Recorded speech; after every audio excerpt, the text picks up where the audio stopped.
इन लोगों ने दिल्ली के लोगों को परेशान करने में कोई कसर नहीं छोड़ी।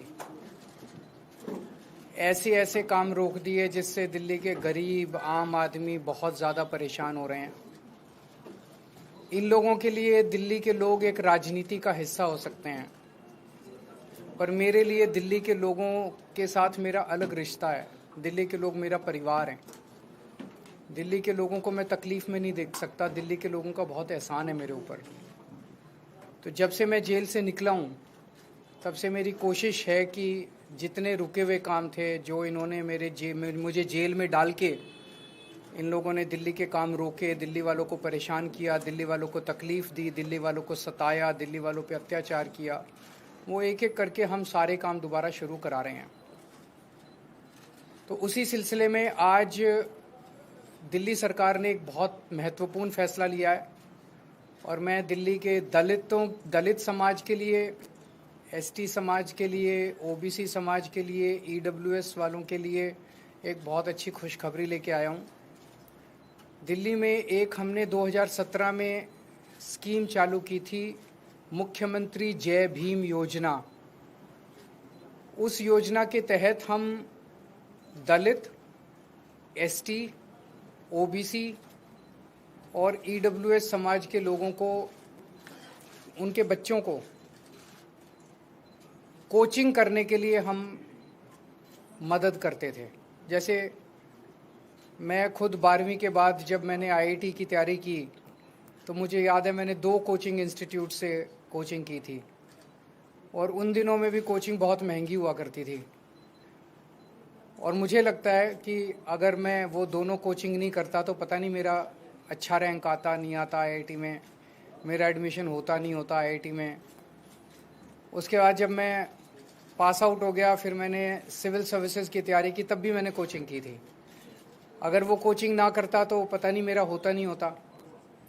लेकिन कोचिंग बड़ी महंगी है और गरीब लोग, दलित समाज के लोग, ओबीसी समाज के लोग जो गरीब हैं, जिनके पास पैसा नहीं है, उनके बच्चे इंटेलिजेंट हैं। इंटेलिजेंस पैसे की मोहताज नहीं है। गरीबों के घर भी इंटेलिजेंट बच्चे पैदा होते हैं, वो भी बहुत इंटेलिजेंट हैं, लेकिन उनको सहूलियत नहीं मिलती, उनको अवसर नहीं मिलते, अपॉर्चुनिटीज़ नहीं मिलती। हमारी सरकार का मकसद है उनको वही सहूलियतें दिलाना, उनको वही अवसर मुहैया कराना जो अमीरों के बच्चों को मिलते हैं, जो मुझे मिले थे जब मैं पढ़ रहा था। भगवान ने मुझे एक मिडिल क्लास फैमिली में पैदा किया। जो अवसर मुझे मिले वो अवसर गरीब से गरीब लोगों को भी, दिल्ली के मेरे गरीब से गरीब बच्चों को भी मिलने चाहिए।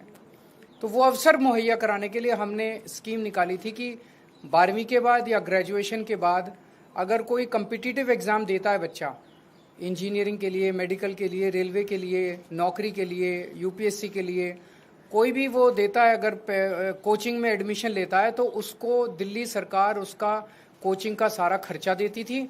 और बाद में हमने उनको 2,500 रुपये महीना भी देना चालू किया था, ताकि पढ़ते वक्त वो कोचिंग इंस्टीट्यूट अगर जाना आना है उसके लिए, उसको जाने आने के लिए और उसके मिसलेनियस एक्सपेंसेस के लिए 2,500 रुपये महीना भी देना चालू किया था।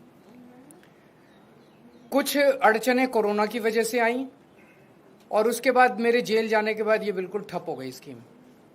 इसको ठप कर दिया गया, जानबूझ के इसको ठप कर दिया गया। लेकिन आज मुझे बेहद खुशी है पूरे दलित समाज को, ओबीसी समाज को, ईडब्ल्यूएस, हमारे गरीब भाइयों को बताते हुए कि आपके बच्चों के लिए आज दिल्ली सरकार ने इस स्कीम को दोबारा चालू कर दिया है। जितनी पुरानी पेमेंट्स बकाया थी, जिसकी वजह से ये पेमेंट्स नहीं की गई, मेरे जेल जाने के बाद पेमेंट्स रोक दी गई, वो पेमेंट्स अब वेरिफिकेशन वगैरह करके दोबारा कर दी जाएंगी। उनकी इंस्टीट्यूट्स की पुरानी पेमेंट्स, जो भी वेरिफिकेशन की प्रक्रिया वो करके, और इन स्कीम्स को दोबारा रजिस्ट्रेशन करके बच्चों को दोबारा मुहैया कराया जाएगा, सारी अवसर मुहैया कराए जाएंगे। और मैं भगवान से प्रार्थना करता हूँ कि बच्चे, हमारे गरीबों के बच्चे खासकर, खूब फलें फूलें, आगे बढ़ें, तरक्की करें, देश के विकास में योगदान करें। वो किसी भी तरह से दूसरे वर्गों से पीछे नहीं है, किसी भी तरह से दूसरे वर्गों से कम नहीं है। उन्हें अवसर हम पूरे देंगे। अगर कोई प्रश्न है तो। सर, अक्सर जो स्कीम्स आप लाते हैं वो उलझ जाती हैं अधिकारियों के बीच में, एलजी के बीच में। इसको कैसे आगे बढ़ाया जा सकेगा? ऐसे ही बढ़ाया जाएगा, संघर्ष कर करके, लड़ के, लोगों से पैर पकड़ के, जहाँ जो करना पड़ेगा करेंगे। देखिए, सच्चाई के रास्ते पे चलना बहुत आसान काम नहीं है। हमारे से पहले की जो सरकारें थी, अगर उसी तरह से हम भी चलते, कुछ लोग कई बार कहते हैं जी उनकी तो लड़ाई नहीं होती थी, पर उन्होंने कुछ किया भी तो नहीं था। कुछ ना करें, आज हम बैठे रहें। अगर हम बैठे रहेंगे तो कोई कुछ होगा ही नहीं, संघर्ष ही नहीं होगा। हम ये काम कर रहे हैं। हमने, मनीष सिसोदिया ने स्कूल ठीक किए इसीलिए वो जेल गए, सतिंदर जैन ने मोहल्ला क्लिनिक बनाए इसीलिए वो जेल गए, मैंने बिजली फ्री करी, इतने सारे काम करे इसीलिए मैं जेल गया, इसीलिए इतना संघर्ष है। अगर हम ये सारे काम ना करें, हम भी पैसे कमाएं, ऊपर वाले उनको भी पैसे देते रहें, बांट के, मिल बांट के खाएं, ये तो व्यवस्था चली रही थी। इसी व्यवस्था को तो खत्म करने के लिए आए। हमारा किसी पार्टी से दुश्मनी नहीं है, हमारी किसी व्यक्ति से दुश्मनी नहीं है, ये पूरी व्यवस्था बदलनी है अपने को मिलके। सर, इस तरह की दूसरी योजना जैसे फरिश्ते योजना बहुत जरूरी योजना, फरिश्ते योजना चालू हो गई है।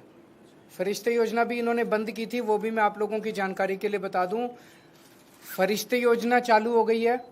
फरिश्ते योजना क्या है, बहुत सारे लोगों को नहीं पता है। थोड़ा सा आप इसका प्रचार कर दीजिएगा जन सेवा के लिए, कि अगर दिल्ली में किसी का भी एक्सीडेंट होता है, अक्सर हम देखते हैं कि वो एक्सीडेंट होने वाला व्यक्ति वहीं सड़क पे दम तोड़ देता है। कोई उसको अस्पताल नहीं ले जाना चाहता, दो कारण से। एक तो उसको लगता है मेरे ऊपर पुलिस केस हो जाएगा, मैं पचड़े में पड़ जाऊंगा। दूसरा इसलिए कि जिस अस्पताल में लेके जाऊंगा उस अस्पताल वाले कहेंगे पहले इसके पैसे जमा करा, अस्पताल वाले उसको एडमिट नहीं करेंगे। फरिश्ते योजना में हमने कहा भाई उसको नियरेस्ट अस्पताल में भर्ती करा दो, चाहे बड़े से बड़ा 5 स्टार अस्पताल हो, चाहे अपोलो, मैक्स, फोर्टिस, स्कॉट्स, जो भी अस्पताल है, किसी भी अस्पताल में नियरेस्ट में उसको भर्ती करा दो। जिसका एक्सीडेंट हो, आपसे कोई प्रश्न नहीं पूछा जाएगा और उसका सारा खर्चा दिल्ली सरकार देती है। अभी तक 26,000 लोगों की हम जिंदगियां बचा चुके हैं फरिश्ते स्कीम में। ये स्कीम भी इन लोगों ने बंद कर दी। एक्सीडेंट पीड़ितों को इलाज कराने के लिए दिल्ली सरकार जो फ्री वो देती है, दिल्ली सरकार जो उनका इलाज कराती है, स्कीम भी इन्होंने बंद कर दी, लेकिन वो स्कीम हमने दोबारा चालू करा दी।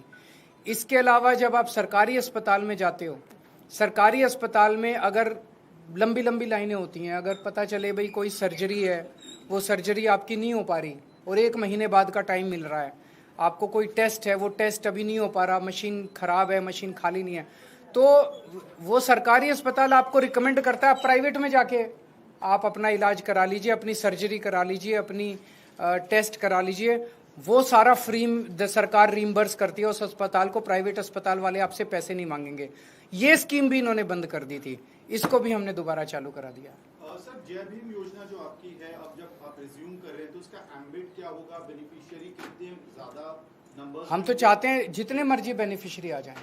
अपने बच्चों को शिक्षा देने के लिए जितना भी पैसा खर्च करना पड़ेगा, सबसे पहला पैसा शिक्षा के ऊपर खर्च होना चाहिए सरकार का। इसमें there is no limit to beneficiaries. Scholarship amount भी सर कुछ तय कर रहे हैं? स्कॉलरशिप तो 2,500 रुपये स्कॉलरशिप नहीं देते हम, उसका सीधे वो जाए, उसमें एडमिशन ले ले कोचिंग इंस्टीट्यूट में, उस कोचिंग इंस्टीट्यूट को सीधे उसकी फीस रिइंबर्स हो जाती है, उससे पैसे नहीं लिए जाते। पंजाब के प्राइमरी स्कूल के टीचर्स फिनलैंड जा रहे हैं, इससे पहले दिल्ली के टीचर्स को जब बाहर भेजा जा रहा था उसमें काफी अड़चने आई थी। नहीं, पर पंजाब में कोई अड़चने नहीं आ रही, पंजाब फुल गवर्नमेंट है। आप सब लोग मिलकर दिल्ली को भी फुल गवर्नमेंट बनाइए तो ये अड़चने खत्म हो जाएंगे। Thank you.